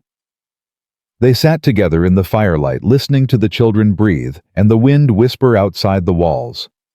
Tomorrow the Marshal would ride to Silver Creek. Tomorrow everything would change. But tonight, there was warmth and rest, and the fragile beginning of something that might, if they were very lucky, become a future. And that was enough. Marshal Cole left before dawn, his horse cutting fresh tracks through the snow as he disappeared into the gray morning light. Silas watched him go from the cabin doorway, rifle in hand, counting the seconds until the sound of hoofbeats faded completely. "You think he'll succeed?" Clara asked from behind him. "I think he's the best chance we've got." "That's not an answer. It's the only one I have." The day passed in tense waiting. The children sensed the anxiety in the adults and responded with unusual quietness.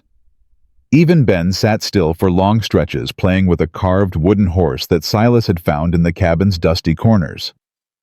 Jake's wound was healing well, but the boy remained pale and withdrawn. He'd killed a man during the attack on the cabin, something Clara had revealed to Silas in a whispered conversation the night before. The weight of it sat on his young shoulders like a physical burden. "It doesn't get easier," Silas told him during a quiet moment. "Taking a life. You don't stop thinking about it. Then how do you live with it? You remember why you did it. You were protecting your family, your mother, your brothers and sisters. That man was trying to burn them alive." Silas paused. "What you feel right now, the guilt, the horror, that's what makes you human. The men who do this without feeling anything, they're the ones you should worry about. Did you feel it when you killed people in the war? Every single time. Still do some nights." Jake was quiet for a long moment. Then he said, "I don't want to be a killer." "You're not. You're a boy who did what he had to do to protect the people he loves. There's a difference." "Is there?" "Yes. I promise you there is." Something shifted in Jake's expression. Not peace that would take time, but the first fragile stirrings of acceptance. By evening, Silas had started to worry. The Marshal should have reached Silver Creek by now. If the arrest had gone smoothly, they might already be getting word. But the mountain remained silent, and the trail from the valley showed no signs of approaching riders. "Something's wrong," Clara said. She was standing at the window watching the darkness gather. "I can feel it." It's only been 1 day. 1 day is long enough for everything to fall apart. Silas couldn't argue with that. He'd seen battles turn in minutes, lives end in seconds. 1 day was an eternity when violence hung in the balance. We should prepare, he said, in case things didn't go the way we hoped. Prepare how? Pack everything we might need for a fast departure. Make sure the children know where to go and what to do if we have to run. Clara's jaw tightened. I'm tired of running. So am I, but I'm more tired of funerals. They spent the evening organizing supplies and planning escape routes. Silas showed Clara a trail that led north through the high passes, dangerous in winter, but survivable if they were careful. Beyond those passes lay Montana territory, far from Harwell's reach. If we have to run, Silas said, we go north. Don't stop until we're across the territorial line. And you? I'll buy you time. Hold them off as long as I can. No! Clara's voice was sharp. We don't separate. We go together or not at all. Clara. I mean it, Silas. I didn't drag my children through a blizzard and survive an attack and watch my son get shot just to lose you now. Her eyes blazed. We go together. He wanted to argue, wanted to explain that his life was worth less than hers, that protecting her and the children was the only thing that mattered. But the look on her face stopped him. Together, he agreed. Night fell. The children slept. Clara and Silas took turns keeping watch, their conversations brief and quiet. Hours crept by with agonizing slowness. Then, near midnight, the sound of approaching horses. Silas was on his feet instantly, rifle raised. Clara moved to wake the children while he positioned himself near the door. How many? Clara whispered. Can't tell yet. At least 2. The hoofbeats grew louder, closer. Then a voice rang out in the darkness. Morgan, it's Cole! Silas felt relief wash through him, but he didn't lower his weapon. What's the password? The raven and the pine nuts, you suspicious bastard. Now open the door. I'm freezing. Silas opened the door to find Marshal Cole dismounting from a tired horse. Behind him was another rider, Dr. Webb, looking exhausted but unharmed. What happened? Silas demanded. Let me get inside first. This story requires whiskey, and I'm too cold to tell it standing in the snow. They gathered around the fire while Cole warmed himself and accepted a cup of coffee laced with the small amount of whiskey Silas had packed. The children were awake now, watching with wide eyes, sensing that something significant had happened. Harwell's dead, Cole said finally. The words hung in the air like smoke. Dead. Clara's voice was barely a whisper. How? Sheriff Tucker shot him. Claimed self-defense. Said Harwell pulled a gun when I confronted him about the debt records. That's convenient, Silas said flatly. Very convenient. Too convenient if you ask me. Cole's expression was grim. I think Tucker realized that if Harwell talked, he'd go down too. Better to have a dead partner than a living witness. So the sheriff killed him to keep him quiet. That's my suspicion. But I can't prove it. Tucker's story is plausible enough, and there were witnesses who'll swear Harwell drew first. Cole shook his head. Legally, my hands are tied. Clara sank into a chair, her face unreadable. He's dead. After everything, he's just dead. Does that mean it's over? Maddie asked. Can we stop running now? Cole nodded. Without Harwell, the whole operation collapses. The debts he claimed, the men he employed, the influence he bought, it all dies with him. Mrs. Brennan, you're free. Completely and legally free. Silence fell over the cabin. Silas watched Clara's face, trying to read what was happening behind her eyes. Relief, grief, anger that justice had been denied. There's more, Webb said quietly. Something we found in Harwell's office. He reached into his coat and pulled out a folded document. Handed it to Clara. She opened it slowly. Read it. Her hands began to shake. What is it? Silas asked. The deed to our homestead. Clara's voice cracked. Marked paid in full, dated the day before Thomas died. Your husband paid the debt, Cole said. Harwell hid the proof. Everything he put you through, the threats, the running, the attacks, all of it was based on a lie. Clara stared at the paper in her hands. Tears spilled down her cheeks, silent and unstoppable. He paid it, she whispered. Thomas paid it. He told me he did the day before he died. He said we were free, and I believed him. But then Harwell came with his papers and his witnesses, and I thought maybe Thomas had been confused. Maybe the fever had... She broke off, unable to continue. Silas moved to her side, put his hand on her shoulder. She leaned into him, trembling. He didn't lie to me, Clara said. He kept his promise. He gave us a fresh start, and Harwell stole it. Harwell's dead now, Cole said gently. He can't hurt you anymore. But he won. Don't you see? He's dead, but he won. Thomas is still gone. My children still went through hell. Jake still got shot. We still lost everything. Not everything, Silas said quietly. Clara looked up at him, her eyes red-rimmed and devastated. You're alive. Your children are alive. And whatever Harwell took, he didn't take that. She stared at him for a long moment. Then slowly she nodded. Mama. Lily's small voice cut through the heavy silence. Why are you crying? Clara wiped her eyes and held out her arms.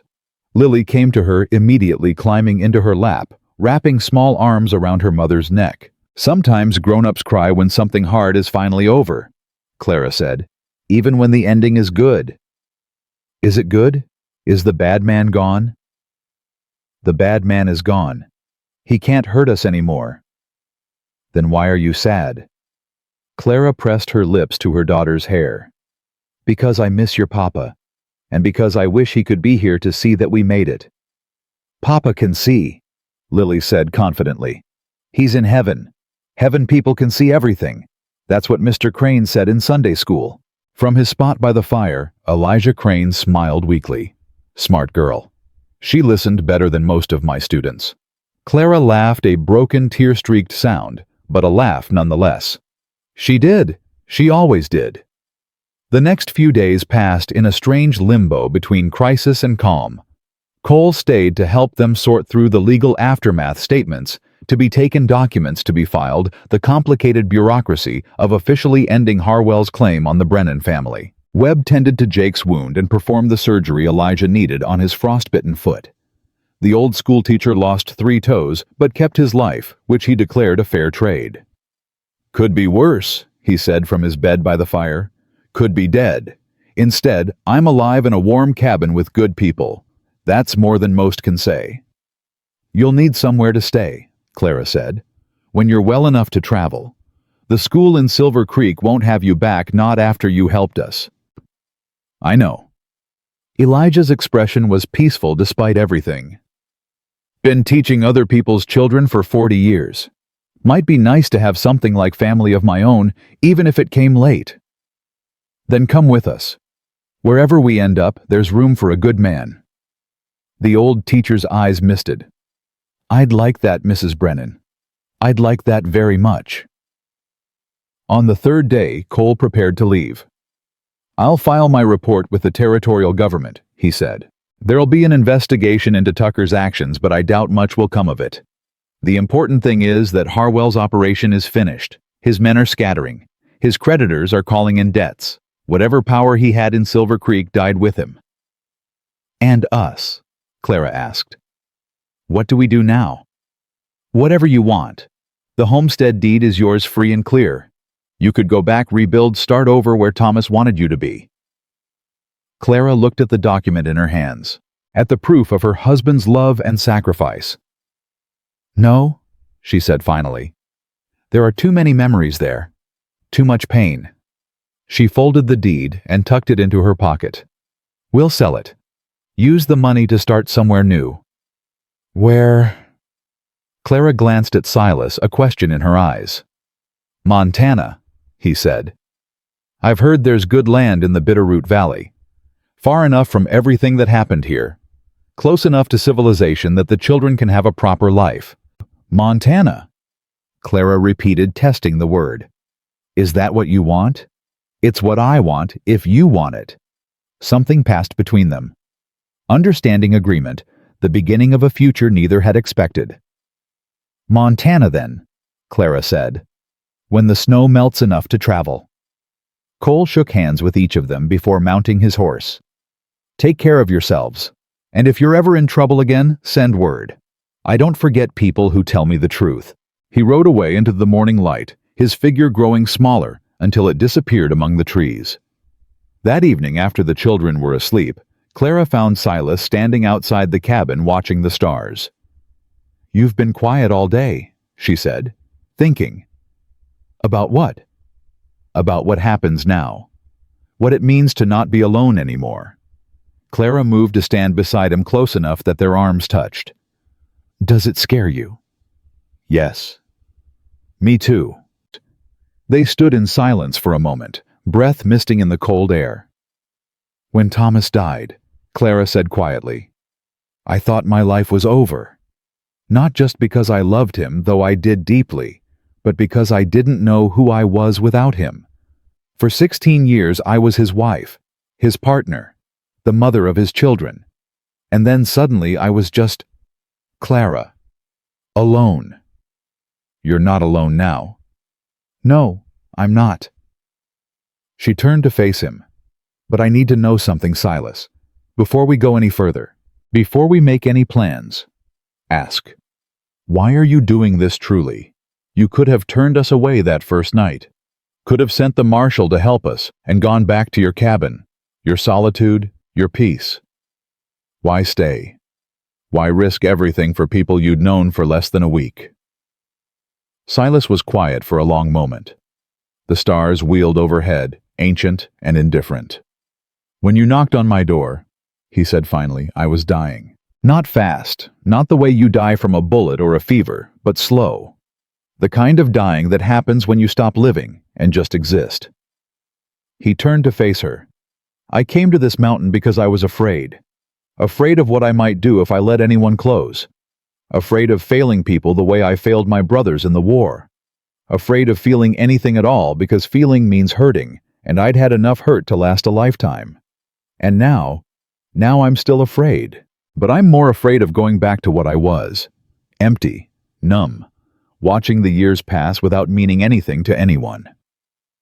Silas reached out and took her hand. Her fingers were cold, but she didn't pull away. Your daughter asked me if I was going to make the bad men go away, and I promised her I would try. That was the first promise I'd made in 14 years. The first time I'd cared enough about anyone to commit to anything. And you kept it. I kept it, and it felt good. Terrifying and dangerous and exhausting, but good. He squeezed her hand. I don't know what the future holds. I don't know if I can be what you need, what the children need, but I know I want to try, if you'll let me. Clara stepped closer, closing the distance between them. Thomas was a good man, she said. A good husband and father. I loved him with everything I had. But he's gone and I can't bring him back, and the children need more than a memory to keep them safe. She reached up and touched his face, her fingers tracing the scar that ran down his cheek. You're not Thomas. I don't want you to be. But you're here. You're real. And you've proven that you'll stand between my children and harm even when it costs you everything. Clara. I'm not asking for promises about forever. I'm not asking you to be anyone other than who you are. I'm just asking you to stay. To be part of this family, whatever that looks like, whatever it means. She paused. Can you do that? Silas looked at her, at the strength in her face, at the hope she was trying so hard not to show, at the woman who'd walked through hell and come out still fighting. Yes, he said. I can do that. Clara smiled. It was the most beautiful thing he'd seen in 14 years. They stood together under the stars, hands intertwined, while inside the cabin 7 children slept and dreamed of futures that finally seemed possible. The next morning Silas woke to find Lily standing beside his bedroll. Mr. Silas. He sat up instantly alert. What is it? What's wrong? Nothing's wrong. The little girl clutched Rosie against her chest. I just wanted to tell you something. What? Rosie says thank you. For keeping your promise, for making the bad men go away. Lily's face was solemn. She says you're the bravest person she's ever met. Besides Mama. Rosie's very kind. She's honest. There's a difference. Lily tilted her head. Are you going to stay with us, like forever? Silas considered his answer carefully. Would you want me to? Yes, because Mama smiles when she talks to you, and Jake doesn't look so angry anymore, and Sam says you teach him things about the mountains. She paused. And because I want a papa again, even if it's not my real papa. The words hit Silas like a physical blow. He'd spent 14 years avoiding connection, avoiding responsibility, avoiding love. And now, a 6-year-old girl with a ragged doll was offering him everything he'd told himself he didn't deserve. I'm not your papa, he said gently. I can't replace him. I know, but you could be like a papa, a different kind. Lily's lower lip trembled slightly. If you wanted. Silas reached out and pulled her into a hug. She came willingly, wrapping her small arms around his neck. I'm going to stay, he said. I'm going to take care of you and your brothers and sisters and your mama, for as long as you'll have me. Forever. Forever is a long time. I know. That's why I asked. He laughed a genuine laugh, the first in longer than he could remember. Yes, Lily, forever. She pulled back her face, transformed by a smile. Good.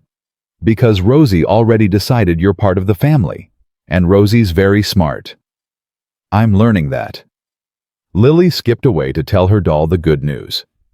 Silas watched her go, something warm spreading through his chest. Clara appeared in the doorway, having witnessed the entire exchange. Forever? She asked, one eyebrow raised. Forever. She smiled. That's a big promise. I've been making a lot of those lately. Silas rose and crossed to her. Seems like I'm getting good at keeping them. Clara took his hand. Then let's see what forever looks like. Behind them, the children were waking. Jake called out for breakfast. Ben started bouncing on the bed. Grace complained about her healing wound. Maddie tried to restore order. Sarah began helping Elijah with his bandages. Sam sat quietly watching everything with thoughtful eyes. And Lily introduced Rosie to her new papa. It wasn't peaceful. It wasn't quiet. It wasn't anything like the solitary life Silas had built on his mountain. It was better. Spring came slowly to the mountains, melting the snow inch by inch, revealing the brown earth and the first tentative green shoots underneath. The high passes that had been death traps in winter gradually opened, becoming merely dangerous instead of impossible. They sold the homestead deed to a young family from back east, a couple with 2 small children and dreams of building something lasting. Clara signed the papers without ceremony, pocketed the money, and didn't look back. No regrets? Silas asked as they watched the new owners ride toward what had once been her home. Plenty, but none about leaving. Clara turned away from the valley. Thomas would have understood. He always said home wasn't a place, it was the people you loved. The journey to Montana took 3 weeks. They traveled slowly, carefully, a strange caravan of survivors making their way through country that didn't care about their pain or their hopes. Silas led, his rifle always within reach, his eyes constantly scanning for threats that never materialized. Clara walked beside the wagon they'd bought with the homestead money, keeping count of her children the way she'd done since they fled Silver Creek. Jake drove the wagon, his wounded shoulder healing but stiff. He'd grown quieter since the attack, more thoughtful. The angry boy who'd confronted Silas that first night had been replaced by someone harder to read, someone carrying weight that no 15-year-old should have to bear. You still thinking about him? Silas asked one evening, finding Jake sitting alone by the fire. The man you killed. Jake didn't look up. Does it ever stop? The thinking, no. But it changes, gets quieter. When? Different for everyone. For me it took years, but I was alone. Had no one to help me carry it. Silas sat down beside him. You've got family. People who understand. That makes a difference.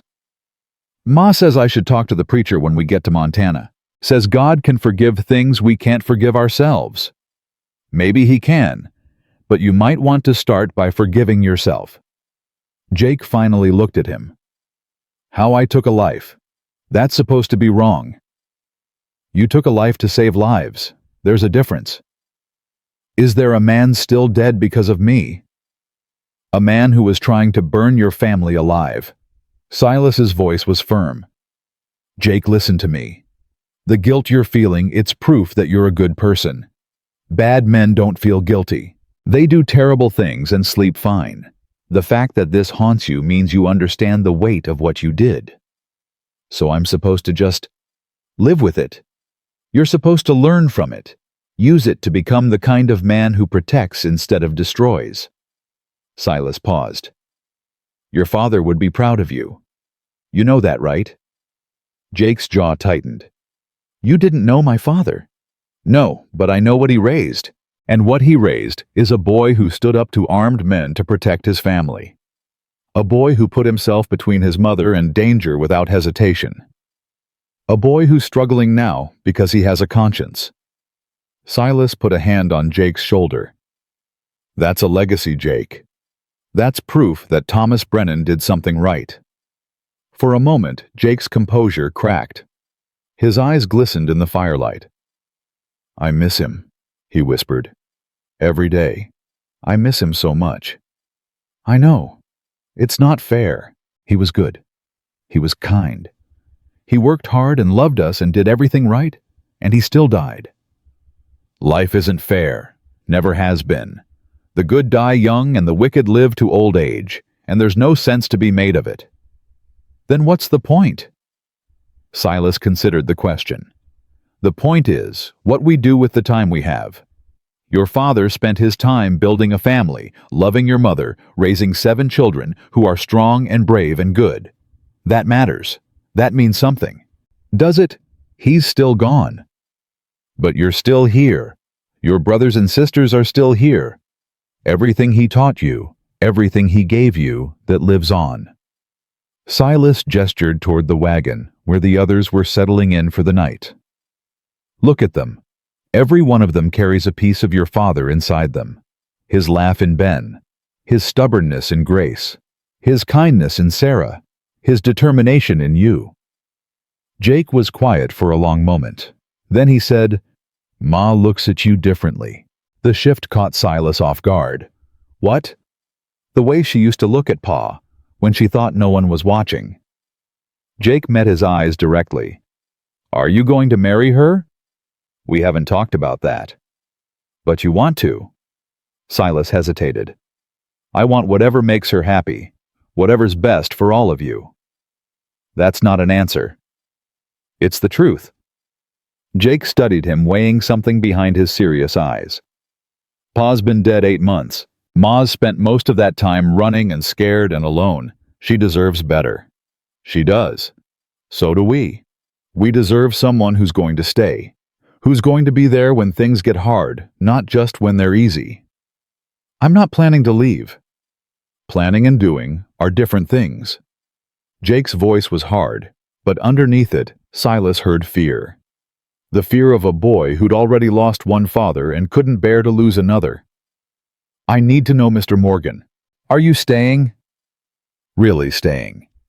Not just until things settle down, or you get bored, or the silence starts calling you back to that mountain.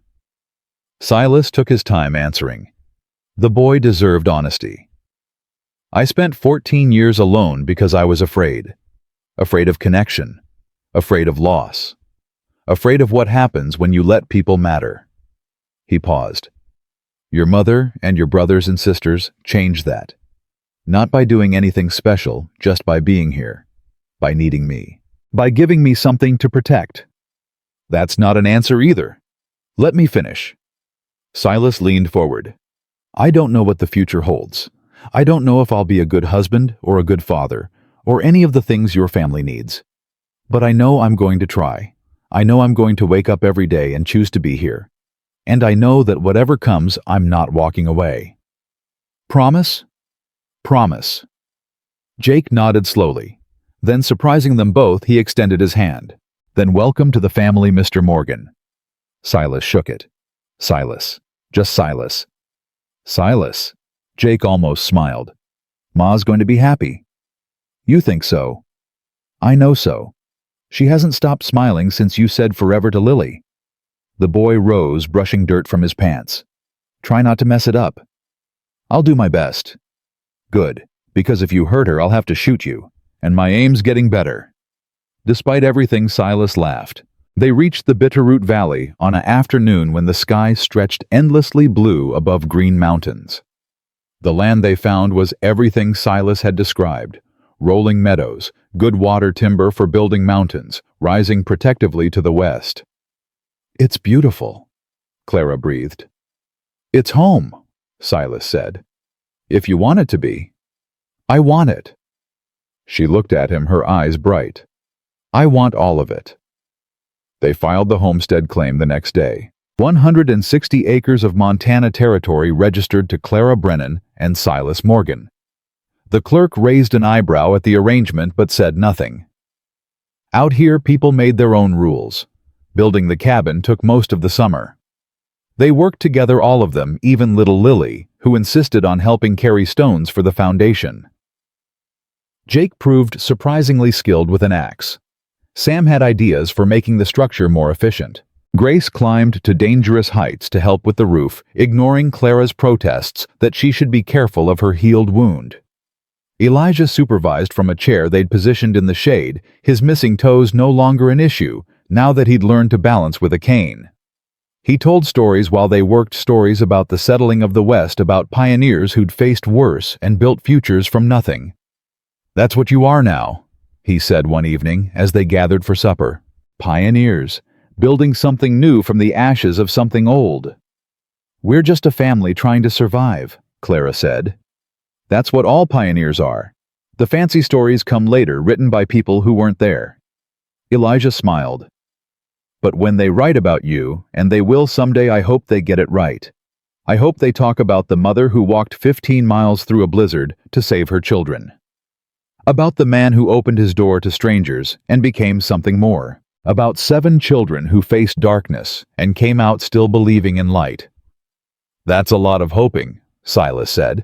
Hope's all any of us have. Might as well use it generously. The cabin was finished by late autumn, larger than Silas's mountain sanctuary, with separate rooms for the children and a real kitchen for Clara. They held a small celebration the day they moved in, with food and music from a fiddle that Maddie had somehow learned to play, and dancing that continued well past dark. Silas found himself standing on the porch watching his new family through the window. Clara was laughing at something Ben had said. Jake was teaching Sam a card game at the table. Sarah braided Lily's hair while Grace pretended not to watch. Maddie's fiddle sang sweet and clear over it all. You look happy. He turned to find Elijah beside him, leaning heavily on his cane. Do I? Happier than when we met, certainly. Though that's not saying much. You looked like a man who'd forgotten what happiness felt like. Maybe I had. And now? Silas considered the question. Now I'm remembering. Elijah nodded, satisfied. That's good. That's how it should be. He was quiet for a moment, then said, I've been thinking about what comes next. For me, I mean. You're welcome to stay. You know that. I do, and I appreciate it more than I can say. But I was a teacher for 40 years. It's who I am. Elijah gestured toward the distant town. There's a schoolhouse in Stevensville that needs someone to run it. The current teacher is leaving in the spring. I thought I might apply. You'd be good at that. I would, and I'd be close enough to visit. The old man smiled. Close enough to watch those children grow up, to see what they become. They'd like that. So would Clara. And you. Silas looked at his friend, the old school teacher, who'd stumbled into his cabin, half frozen, and become something like a father. I've spent most of my life without family, he said. Having some now feels strange. Good strange, but strange. I'd rather not lose any of it if I don't have to. Then you won't. Elijah gripped his shoulder. Family doesn't have to mean living under the same roof, Silas. It means being there when it matters, showing up, choosing each other over and over even when it's hard. Is that what we are? Family. Look at them. Elijah nodded toward the window. Look at how they move around each other, how they trust you, how that little girl calls you Papa when she thinks no one's listening. His voice softened. That's family. Maybe not the kind you were born into, but the kind you built. The kind that matters. Silas watched through the glass. Watched Lily climbing into Clara's lap. Watched Jake ruffle Ben's hair. Watched 7 children and 1 mother and 1 old schoolteacher moving through a space that felt like home. Yeah, he said finally. I guess it is. Winter came early that year, but it didn't feel the same as before. The cold that had once been Silas's only companion now wrapped around a cabin full of noise and warmth and life. Storms that would have trapped him alone on the mountain passed unnoticed, amid arguments about chores and laughter at supper and the endless questions of children discovering a new world. Christmas arrived with modest celebration.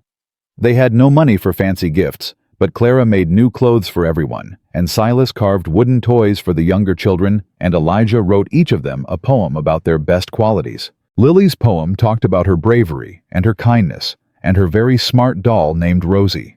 She made Silas read it to her 4 times before bed. That's a lot of readings, he said. I want to remember every word.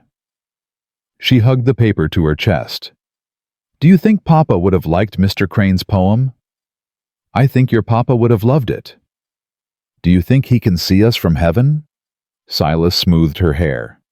I think he's watching you every day. I think he's proud of how brave you've been. Are you proud of me? More than I can say. Lily smiled the same transforming smile she'd given him months ago in a different cabin on a different mountain when he'd promised to come back, and she'd believed him. Good, because I'm proud of you too.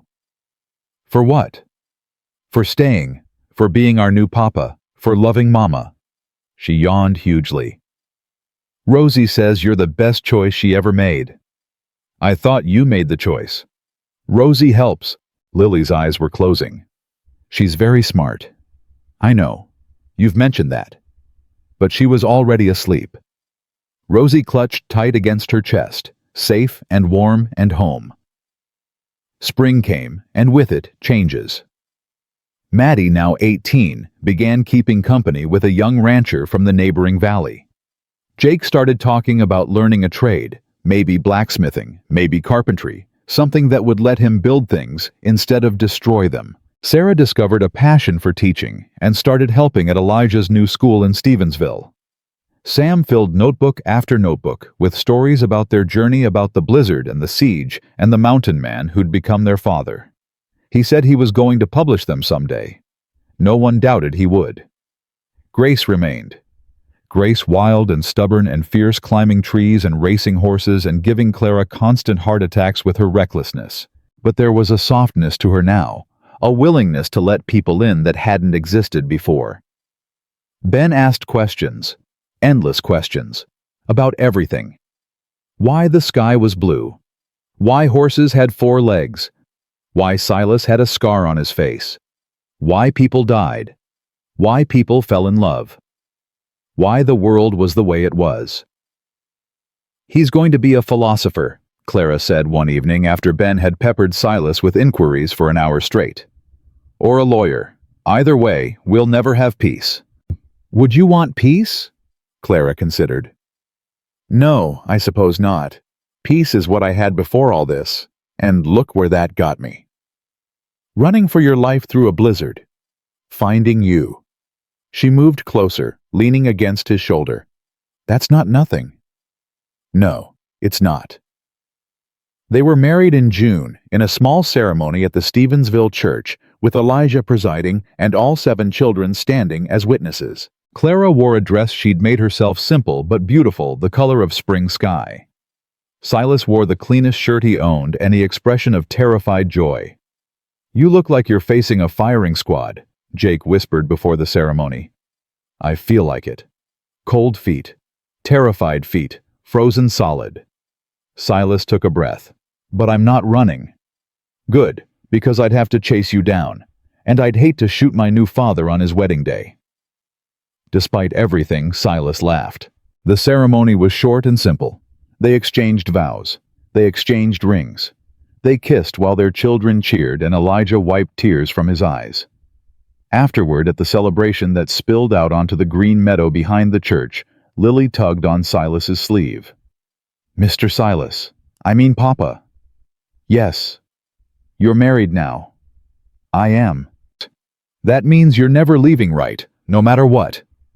Silas knelt down to her level the same way he had dozens of times over the past months in different cabins on different mountains in good moments and bad.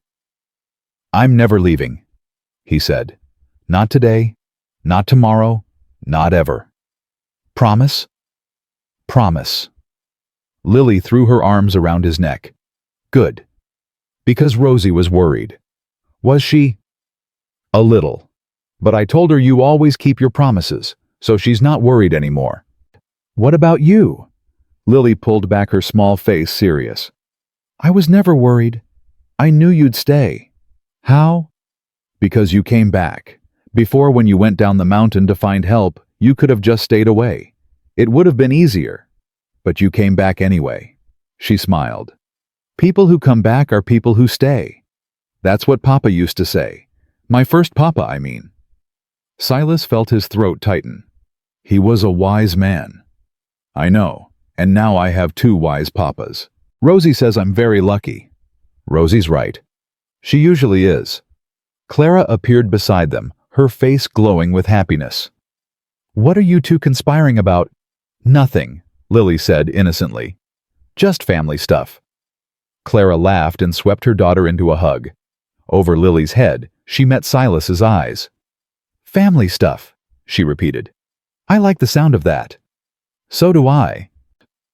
That night, after the celebration ended, and the children were asleep, and the new house was finally quiet, Silas stood on the porch and looked out at the land they'd claimed. His land now, their land. A future built from the ashes of a past he'd thought would define him forever. Clara joined him, wrapping a shawl around her shoulders against the cool night air. "What are you thinking about?" "About how different everything is. A year ago I was alone on a mountain, convinced that was all I deserved. Now I have a wife, 7 children, a home." "Any regrets?" Silas considered the question. Considered the silence he'd left behind, the solitude that had been his companion for 14 years. The peace of having no one to worry about, no one to lose, no one to fail. "No," he said. "Not one." Clara took his hand. "I keep waiting to wake up, to find out this was all a dream, and I'm still running through that blizzard with the children behind me. It's not a dream. I know, but it feels like one. A good one. The best one." She squeezed his fingers. "Thank you." "For what?" "For opening your door. For choosing us when you could have chosen easy. For being brave enough to let us in." Silas pulled her close. "I wasn't brave. I was just tired of being alone." "That's a kind of bravery. Admitting you need people. Admitting you can't do everything yourself." Clara looked up at him. "The children love you, you know, all of them. Even Jake, though he'd never admit it." "I love them too." "I know. I can see it. In the way you listen when they talk. The way you teach them things without making them feel stupid. The way you look at Lily like she hung the moon." She kind of did, her and that doll of hers. Clara laughed. "Rosie's become quite the family authority." "Rosie's very smart, I've been told." They stood together in the darkness, listening to the night sounds of their new home. The rustle of wind through grass, the distant call of an owl, the quiet breathing of children asleep in rooms they'd built with their own hands. "I never thanked your husband," Silas said quietly. Clara looked up at him. "Thomas?" "He paid that debt, gave you your freedom. If he hadn't—" Silas shook his head. "You'd still be running, or worse." He kept his promise. That's who Thomas was. And now it's who I'm trying to be. Clara touched his face, her fingers tracing the scar that ran down his cheek. You already are. Don't you see that? You already keep your promises. You already protect what's yours. You already love without reservation, even when it scares you. Does it get easier? The fear? No. But it gets quieter, and the love gets louder. Silas kissed her then, under the stars on the porch of the home they'd built together. And when he pulled back, he saw something in her eyes that he'd stopped believing existed. Hope. Pure and simple, and unconditional. The same hope that had brought her to his door in a blizzard. The same hope that had made her trust a stranger with her children's lives. The same hope that had carried her through grief and terror and loss to find something she'd stopped believing possible. A second chance. A new beginning. A family. I love you, Silas said.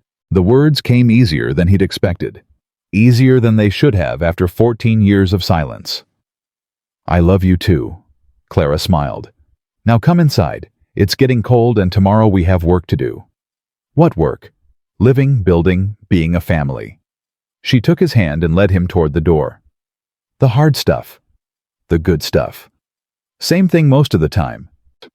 Silas Morgan had lived alone on a mountain for 14 years, convinced that solitude was strength and connection was weakness. He'd built walls around his heart and told himself they were protection. He'd watched the world from a distance and called it peace. He'd been wrong about all of it. The door closed behind them, shutting out the cold and the darkness. Inside, their children slept in rooms they'd built together. Their future stretched ahead, uncertain but full of possibility. And for the first time in longer than he could remember, Silas Morgan was exactly where he belonged. Home.